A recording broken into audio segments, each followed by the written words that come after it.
Hello, friends, and welcome. This is singer and author Deborah Cohen. Today, I want to talk about a simple word that every human being longs for: peace.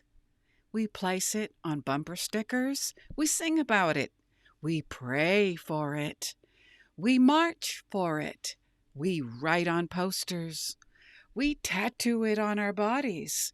And yet, despite all of our talk about peace, the world seems more divided than ever. Wars continue. Political hatred grows. Families stop speaking to one another. Social media has become a battlefield. People claim to be fighting for peace while using language that destroys it. So, today I want to ask a question that sounds simple, but maybe one of the most important questions of our time. What is peace? And perhaps even more importantly, how do we achieve it? I'll be right back after this message. My life to become a memoir. I gotta move a little longer, and I will be much stronger. And I'm running hard and free to be me, to be me. My body glides in stealth motion, like a locomotion. I see the track in front of me. And when the night finally came, I could barely breathe from the excitement. The stage lights hit my face, warm and golden. I strapped on my Les Paul, the same one I still own, and we launched into Take It Easy, Take It Easy. Follow if you believe pain can become purpose.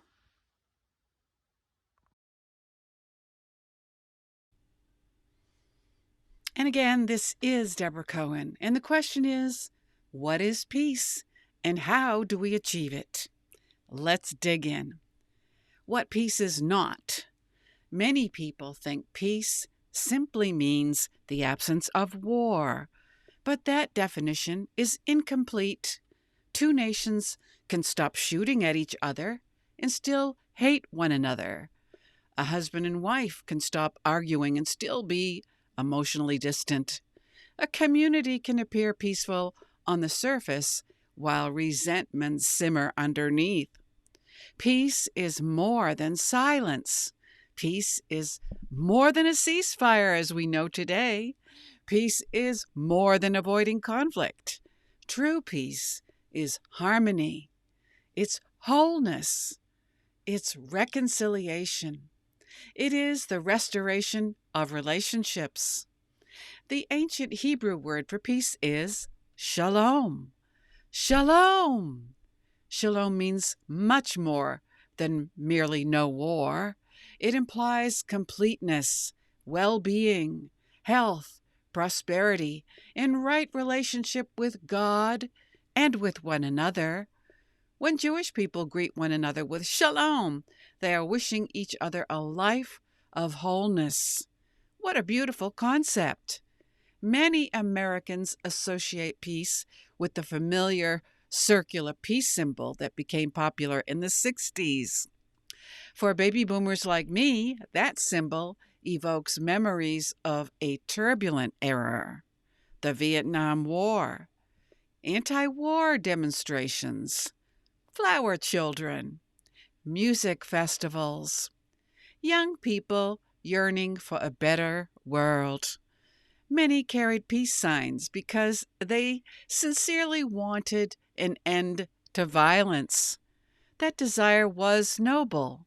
Human beings should desire peace. The symbol became one of the most recognizable images in modern history. It appeared on jewelry, clothing, posters, and artwork. For many Americans, it represented hope. So, when are symbols not enough? Here's the problem: a symbol cannot create peace, only people can.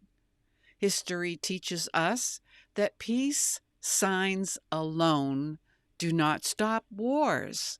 Slogans do not change hearts. Hashtags do not heal nations. Real peace requires something far more difficult. It requires transformation. Peace begins internally before it appears externally. A peaceful society is built by peaceful people, and peaceful people are formed through character, discipline, humility, and moral responsibility. Let's talk about that even more after this message. Hey everyone, I'm in New York City walking toward the July 4th celebration for America 250. The energy is incredible, so many flags and people. This is for America's 250th. It's so inspiring.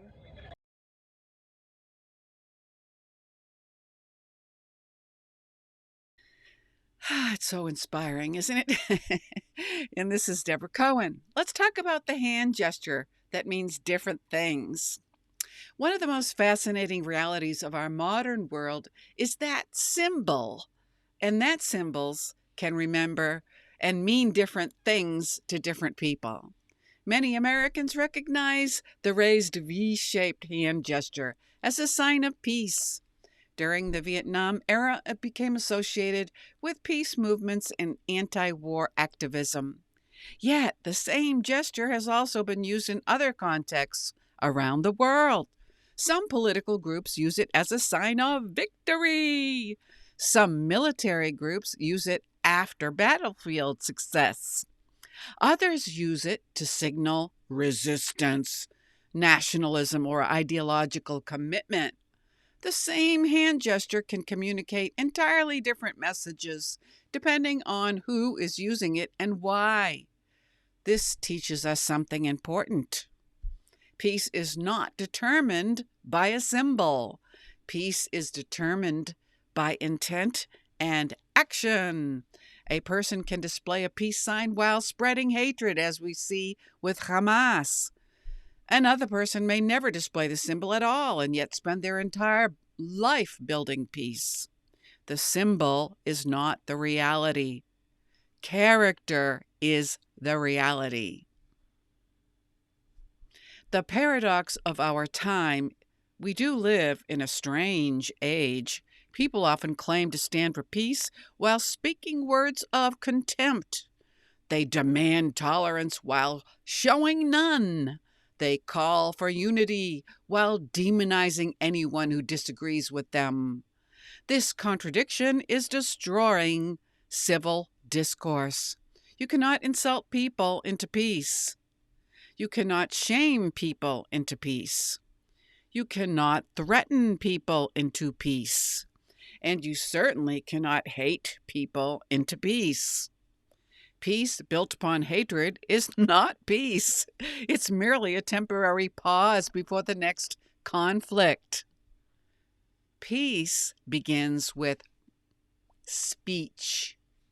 One of the most overlooked sources of peace is our own tongue. The Bible has much to say about speech. In Judaism, there is a concept known as Lashon Hara. Lashon Hara refers to harmful speech about another person. Jewish teachers often explain that harmful speech injures three people: the speaker, the listener, and the person being discussed about. Think about that.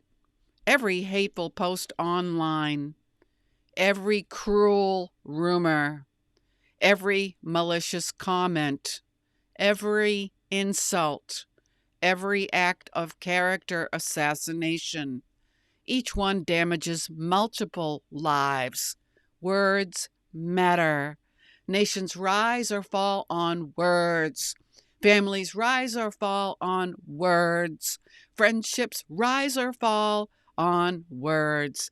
Peace begins when we become mindful of our speech.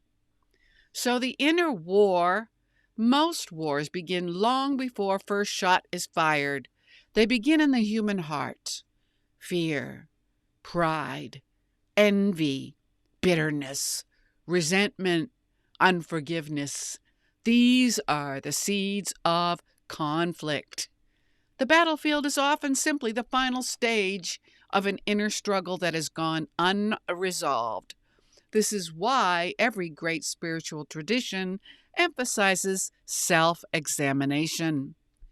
Before we change the world, we must examine ourselves. Before we correct others, we must correct our own attitudes.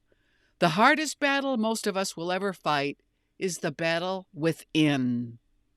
Think about that as we go to break, and we'll talk about it more after this message. As a priest, I want to educate my members with a nonfiction book about Palestine that will give congregants a biblical perspective of the Israeli-Palestine conflict. I found this new book, Jewish Palestine, Arab Palestine 2nd edition, which was published right after President Trump took office in 2025. It explains the chronological details of the conflict and why the two-state solutions go against the Bible. I am asking my congregants to use this book in their Bible studies, and I'm getting a lot of positive feedback. Peace requires courage. Many people mistakenly believe peace is weakness. History teaches otherwise. Peace often requires more courage than conflict. It takes courage to forgive. It takes courage to apologize. It takes courage to listen. It takes courage to admit we might be wrong. It takes courage to seek understanding rather than victory. Anyone can throw a punch. Not everyone can extend a hand. So, let's look at this, what the founders understood. America's founders understood something many modern people forget. Sorry, that was my guitar that fell over. Freedom cannot survive without virtue. Laws alone cannot sustain a nation. Constitutions alone cannot preserve liberty. A free society requires self-governing citizens. The moral foundations of a nation determine its future. If citizens lose self-control, kindness, responsibility, and respect, no government can manufacture peace. Peace grows from inside out. First the individual, then the family, then the community, and then the nation. Peace in the home. If we want peace in America, perhaps we should begin at home. How do we speak to our spouses, our children, our neighbors, our co-workers? How do we respond when someone disagrees with us? Do we seek understanding, or do we immediately attack? The habits we practice at home eventually shape society. A nation is simply millions of households multiplied together. Peace and God. For people of faith, peace is not merely a political objective, it's a spiritual calling. The prophets spoke of peace. The Psalms spoke and speak of peace. Jesus spoke of peace. The rabbis spoke of peace. Peace is not passive, it's active. It is something we pursue, something we build, something we protect. The Hebrew Scriptures repeatedly call believers to seek peace and pursue it. Notice that peace is not described as something that magically appears. It's something pursued intentionally. So we have to start with what comes out of our mouths. One of the reasons I wrote Judeo-Christian America coming July 4th is because I believe Americans spend too much time focusing on differences and too little time focusing on common ground. Jews and Christians disagree about many things. Political conservatives and liberals disagree about many things. People of different backgrounds disagree about many things. Yet, we can still choose respect. We can still choose dialogue. We can still choose friendship. Peace does not require uniformity. It requires humanity. So let's think about what we've just talked about and return to our original question. What is peace? Peace is not merely a symbol. Peace is not merely a slogan. Peace is not merely the absence of conflict. Peace is the presence of wholeness. Peace is the decision to see another human being as worthy of dignity. Peace is choosing understanding over outrage. Peace is choosing mercy over revenge. Peace is choosing dialogue over contempt. Peace is choosing hope over despair. The peace sign may remind us of peace, but peace itself is built when one conversation, one act of kindness, one act of forgiveness, and one word come at a time. As America approaches her 250th birthday, perhaps the greatest gift we can give our nation is not another argument. Perhaps it's a renewed commitment to become peacemakers. Not merely people who talk about peace, but people who live it. And remember, God gave us the gift of speech, not to wound one another, but to edify, beautify, encourage, and build bridges. Let us build bridges. Until the next time, this is Deborah Cohen. God bless you, and God bless America. You can find out more about my music by going to Deborah, Debra, Cohen, Cohen, music.com. And for more about my books, go to the following website, deborahcohenbooks.org. And if you'd like to join the cause, especially Jews and Christians working together as they once did in America, Judeo-Christian America, my book, is coming out July 4th. In the meantime, you can go to this website and get familiar with the process of rekindling dignity and respect amongst each other. Go to this website, judeochristianamerica.com. Again, that's judeochristianamerica.com. Remember, on social media, it's tempting to listen to these celebrities.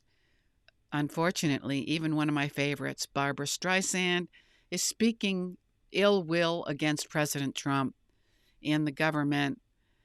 That does not bring peace. It brings people into division, those that like her, which I do as a singer, but obviously I don't like her politics because she's using her voice to speak against others. There's a place to do that. That kind of speech needs to be directed toward your politicians.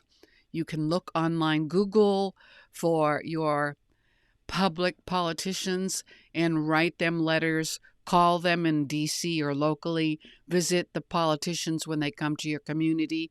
Barbara, that's what you need to do, not post a video about how much you hate President Trump. That goes against your moral fiber as a Jew, I dare say. It goes against the teachings of the Torah.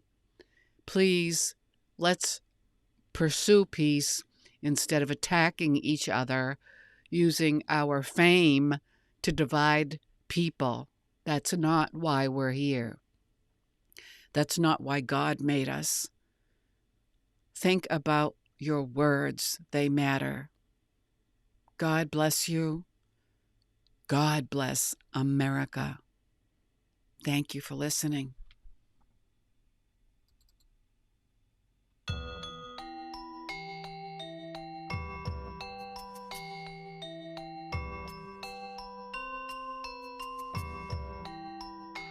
Oh, say shalom bimroma. Huya ase shalom aleinu. Ve'al Israel. Ve'al kol Israel. Oh, say Hello, this is Deborah Cohen. There is a fascinating historical movement many Americans have never heard about called political Hebraism. For centuries, Europeans and early American thinkers studied the Hebrew Bible for wisdom about government, liberty, law, and civic order. Some even viewed ancient Israel as a model for balancing freedom with moral responsibility under God. This did not mean America became ancient Israel, but it does mean biblical ideas helped influence Western political thought far more deeply than many people realize today. Understanding this history helps us better understand America itself. Our nation was shaped by many streams of influence, including Enlightenment philosophy and Hebrew moral tradition. Both mattered, and both remain important to understanding who we are today. This is one of the historical themes in my upcoming book, Judeo-Christian America. God bless you, and God bless America.